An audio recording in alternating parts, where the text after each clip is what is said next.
Bakit maganda ang pag-reels? Yan guys, part 4 na tayo. Umpisahan na natin.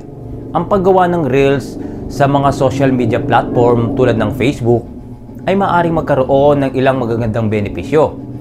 Una, engagement at interaction. Ang reels ay maikli at makakapitan agad ng atensyon ng mga taga-subaybay. Ang paggamit ng kakaibang nilalaman o nakakatawang eksena o may matututunan ay maaaring makapagdulot ng mas maraming like, comment, share at follow. Pangalawa, pagpapakita ng talento.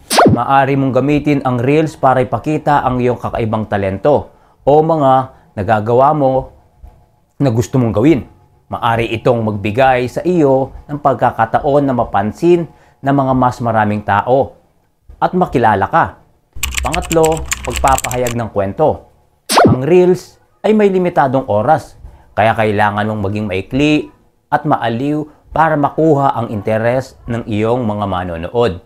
Maaari mo itong gamitin para ikwento ang iyong buhay or kung ano man ang gusto mong i-share sa video mo para magbigay ng aral sa iba. Pang-apat, pagbibigay buhay sa profile. Ang mga reels ay maaaring magbigay paraan upang mapabuhay ang iyong social media profile.